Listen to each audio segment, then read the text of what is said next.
my name is Matt. I'm one of the Autumn Adventure Guides here at Philmont. I also worked here this past summer in logistics. Here we are at a bear cable right up there. And I also have a bear rope down here. The Philmont bear ropes are 100 yards long. They have a knot tied in the middle. The reason for that is for an oops bag.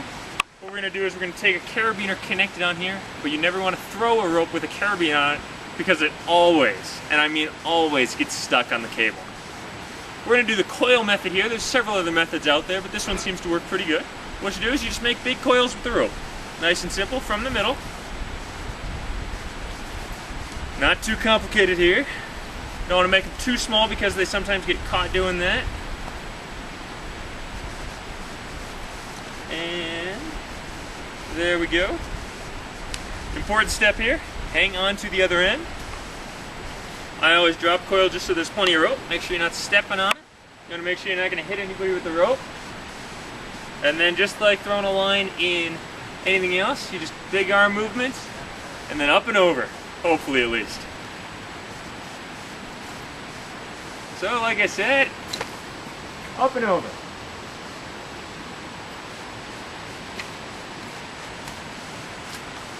Sometimes it gets a little twisted, so we just untwist it.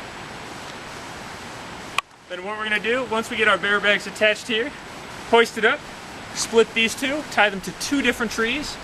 The reason for that is sometimes a bear will come here, be messing around, it'll hit one of them, but if we only have one rope, it'll fall down. But since we have two, it at least improves our odds of keeping our food in the morning. We take our carabiner, clip it on there. Like I said, make sure you don't throw the rope with the carabiner. We have our bear bags here. Just for demonstration, I'm just going to put up one bear bag, now one also for the oops bag, which we'll talk about in a second. We tie on all the bear bags with a lark's head. The reason for that is a lark's head is a friction nut, so if you're tying like a square knot or something like that, it's going to get really tight and it's going to be hard to untie. To make a lark's head, you just make a loop, you punch it in the face because it's an alien, you grab its innards, and you yank out its innards, and you've got a lark's head. It's really quite simple. You grab a bag, sometimes they're really full, you twist it up a little bit, and you just pull it through. One point here is you want to make sure you get the bags as close to the knot as possible because this is as high as it's going to be able to get. You want to make sure that you can get it higher. So we're just going to go down and tighten that a little bit.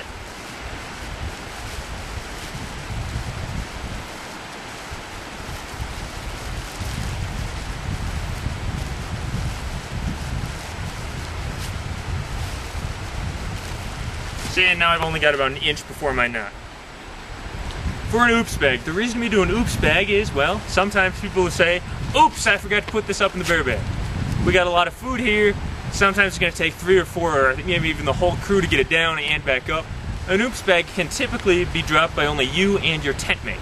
So for example, if you forget something like chapstick, I can say, hey tent mate, we got to go put this up. We can drop the oops bag and we're all set.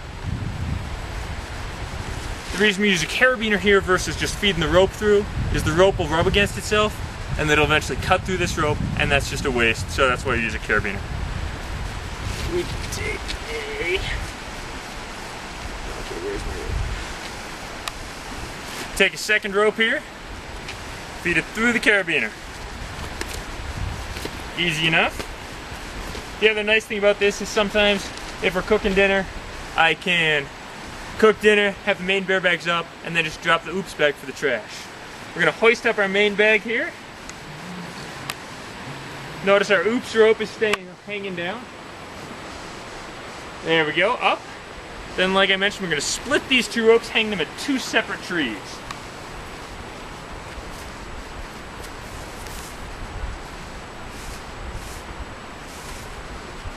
You want to actually look at this one? The easiest way to do this, instead of tying a knot here, because like I said, knots are going to get really tight, is just to wrap it around a number of times. And this is going to produce enough friction that our bags are going to stay up there.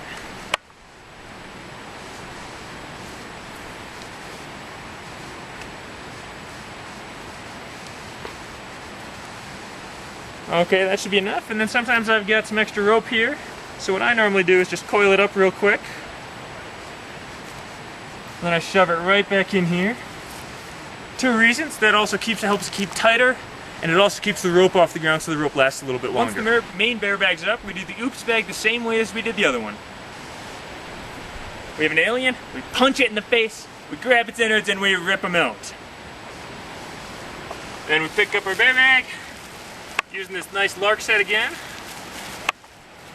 Feed it on through there, remembering that the oops bag should be light enough that 1 or 2 people can drop it with ease as well as get it back up.